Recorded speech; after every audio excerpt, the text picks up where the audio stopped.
section is follow through, right? Everything's great. It's wonderful. Now we've got to figure out how to keep following through on what we just set out and designed. And that's what we're going to end on. So stay focused on your daily target. Again, we're writing them down, so you got to stay focused. What do I want to accomplish today? Who do I need to contact today? What do you need to do today in order to stay on track for your goals? So you've set your goal. You definitely need to put those waypoints in for the rewards. And then you need to break it down even further to a weekly, to a daily goal. Okay? And are you hitting it? And if you're not hitting it, what do you need to change? And then what would make today a great day? Like, be able to truly define that. Because it isn't always, I think the great day, we said this the other day, is that the great day of one of the great days we have this week was actually, what, Tuesday? Was it Tuesday? Yeah, it was last night. Well, it was last night. It was Thursday. Right, we had a full mat. We had a full lobby. We had a full classroom. And the energy in here was just amazing. Like, that's a great day for us. Because that energy people are doing, and we're creating what we need to create. So define what would make it a great day. Well, are you hitting your goals? Are you making your calls? Did you do something you wanted to do?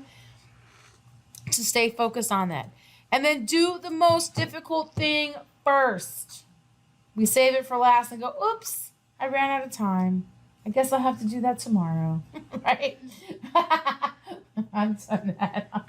I'm confessing, right? So do the most difficult thing first. Whatever it is, what do you hate? Whatever you hate, do it first. Get it done, knock it out, and then the rest of the day will seem easy by comparison, okay? So make sure that you don't let that procrastinate you. The procrastination is going to fuel the negativity. Don't let that procrastination stop you, all right? Push yourself to do more than you think is possible, right? With the scope of a workout, it's not doing the 10 push-ups that give you the growth. What is it? The 11th one, the 12th one, the last call, the thing that you didn't think that you could do, but you're like, oh, I got another minute. Let me get this done. Or I have a little bit of time. Let me do this. Or let me return that phone call. Or let me check on this person. Or this person popped in my mind. Let me call them.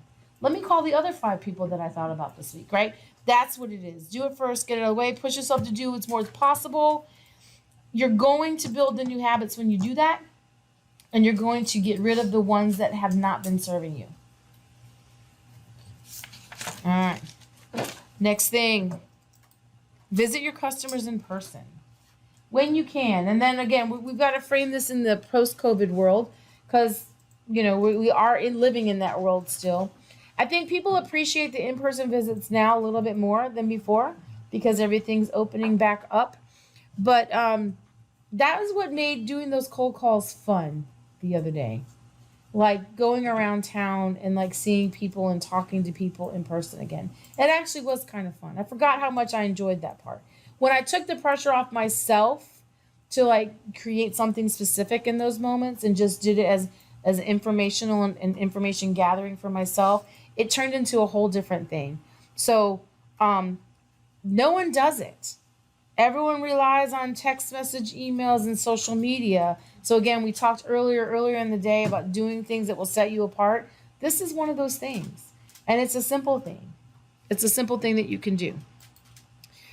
See problems as opportunities, right? So we talk about it in terms on the mat about being challenging versus hard, opportunities versus problems, because they really are, right? When things aren't going right, it's the way that you're going to improve yourself. It's the way you're going to improve your communication. It's the way you're going to improve your process. It's highlighting things that you may not be aware of if we choose to see them that way. If we only choose to see them as problems, then they're just going to look like problems and they're going to stress us out. But if we know that it might be giving us a different message, they're a great way for us to do that. And if you're playing it safe, you're not going to have any problems. So if you don't have any problems, then you know that your problem is back at the beginning. You're playing it safe. You're not taking the risk. You're not stretching yourself. You're not doing things that you need to do. Okay? Bring more to a presentation than you could ever use. So this is the Boy Scouts motto, be prepared. So be prepared. So we do that in class by having more lesson plan than we might have time for. That way, if we do have people that are picking it up and getting it done, we don't go, okay. That's all I planned for. Yeah, well, that's all I got for you today, right? So that we have that, and that you're gonna feel able to conquer it better. If you know that you've got enough, you've prepared enough that you can answer any question or handle any objection or be prepared for any situation, you're going to go into the situation more confidently. Because, I mean, who freaks out about doing presentations? A little? Yeah. So I'm not a freaker outer about presentations, right? Because every class is a presentation. I do that 5 times a day, 5 days a week, right? So that is not my particular thing. But when I first was starting the Pee Wee class, I freaked out about that. Right? I freaked out about that a lot because it'd be like, oh my God, it's only 15 minutes. I got 15 more minutes. How am I going to keep this? Right? So like, it's just a skill, but it's a skill that adding that class to what we did helped me do everywhere. And so now like, I'm like ready to go anywhere. Okay. Complete every task once you start. Once you start it, finish it. So this goes back to like we were talking about, like not expecting things to be perfect. It doesn't have to be absolutely perfect when you're doing things, but if you can start it, finish it. This has always been my motto when it comes to laundry. Only do what you can finish, right? But it applies to everything else too. If you can't, then you got to ask yourself some different questions. Should you be delegating it? Is it a task that maybe someone else should be doing? Or B, is it a task that you should be doing at all? Like, is it part of your priorities? Is it part of your goals? Is it matching that? Right? So your motivation is going to come from closing and finishing, not just being busy. Okay, so if you can start it, finish it, get it done. This one's hard. Respond to all social media likes and comments with a thank you, appreciate you. This one's a hard one to do because especially when you're on 5 or 6 different social media platforms and people are asking you, but just liking it, doing it, saying thank you, giving a quick comment means a lot to people. I know when I first started, I became a coach with Chris, the fact that he would answer my messages was real important. I was like, whoa, I love you, hate you right now because you're really busy and I gotta do that too, right? Okay. Show up early for everything. This is a military. I don't know if this is a military thing for us. You think? John Huff gets us everywhere an hour early. It's funny when my daughter-in-law talked about the first times she went with us somewhere and he had us there an hour early. She was like, holy crap. And she can say that now because they're married. But when they were dating, she never said that. Right? But Vince Lombardi is if you're 5 minutes early, you're 10 minutes late. Why is it important to be early? Something may happen. Yeah, it gives you some breathing room, right? It allows you to get from one task to the other and like get in the mind space. For me, like when it comes out like me doing business stuff all day, it gives me a chance to transition my brain from like that part of me to like the instructor part of me and make that transition. And if you're late, you're not focused on what you're doing anyway. You're making excuses. You're making assumptions that everybody who looks at you is looking like, why are you late? You were late. You're making those things. And so you're just not in the right headspace to be in. Yeah. Huh? That's the one over there. Yeah. You get somewhere early and people push you to work. It's like they never would have made it on time to be ready if you weren't early. Yeah. Like that's like the best part. All right. If you're 5 minutes early, you're 10 minutes late from Vince Lombardi. And then make a list of contacts who would change your life. Like who could you meet today that would change your life? So the power of doing this isn't in like actually making the connection. The power in this is about living in that possibility. Like living in the possibility. Because when you live in that possibility, your brain begins to solve it for you. That's the power of the brain and the subconscious. So making a list of contacts who would change your life, live in that possibility. So if I met like, okay, I'll just use Grant Cardone. Like, I've met him, but like, if I, like, he really got to meet me and know me and he doesn't know this yet about us. Grant Cardone doesn't know this about us yet, but we're going to change the lives of children, because right now his program is only for nonprofits, but I'm going to be so successful with his programs that he's going to use me to implement his program for kids in every martial arts school across the world. He doesn't know that about us yet, but he's on my list, and I'm living in that possibility right now. Because the minute I heard about that program, I'm like, I need that program for my students. And when I talk to them about it, they're like, oh, well, no, we're doing it with nonprofits right now. And no, and I said, I get it. You don't know who I am. Okay. But in my mind, he's coming to this school to launch it. I've already seen it happen. So that's what living in that possibility is. So what is that list for you? And what possibility does that allow you to live in?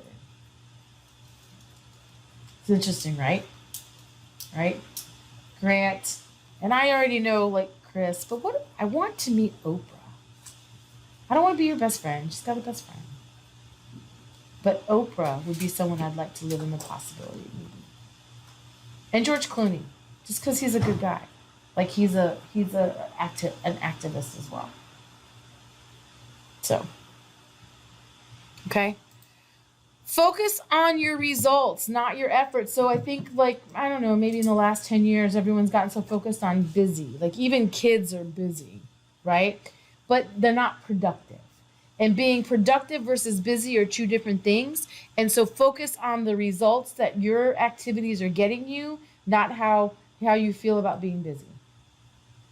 Does that make sense? So you want to make sure, like, and then so if you're doing what we're saying here and you're evaluating your day, you're going to know what tasks need to come out because it didn't get your results. If it didn't get your results, then you shouldn't be spending your time on it. And don't let yourself off the hook. We talked about tracking the key things that you need to track. Don't let yourself off the hook and say, well, it was better. It was okay. No, it's either getting your results or it's not. So Grant talks about being a little pregnant. And I listened to one guy a long time ago that talked about having a cake with a little poo in it. There's no such thing.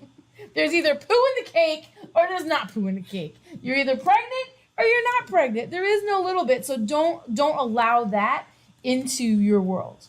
But I can't remember where I heard that one. But that speaker, that cracked me up when I heard him say, there's a little bit of poo. No one's going to eat a cake with a little bit of poo. I love cake. I'm not eating cake that way. All right. So don't let yourself off the hook with that. And then this is one, follow up relentlessly. So remember, a lot of the times the reason things don't happen have nothing to do with you, and you're not going to know that unless you keep following up. The statistics that we learned from the execution set workshop are that most sales are made between the 5th and the 12th contact. Most salespeople stop making contacts after the 3rd try. So do you already see the math doesn't work? Right? And think about yourself as a buyer. Sometimes it just wasn't the right time. Or sometimes it just you weren't, but it didn't mean that you didn't want the thing. Right? But if you keep following up when you are ready for the thing and you do have the time for the thing, who are you going to call? The person that's been following up. Right? Because they've been sending you and doing the things that they need to do. Okay? So make sure that you do it because you believe in your product. You care about your customers. You believe so much that if they do not have your product or service, that you're not serving them. And that you're a finisher. You finish what you start and you're a closer. And you want to make sure that they have every opportunity to get the result that they told you that they wanted. All right.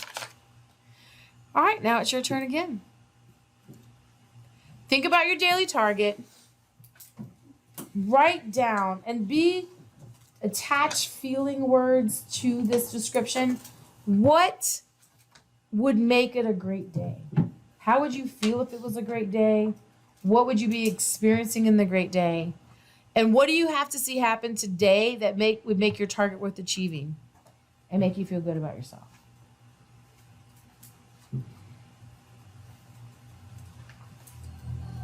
And then the 5 magic people who could change your life, write them down.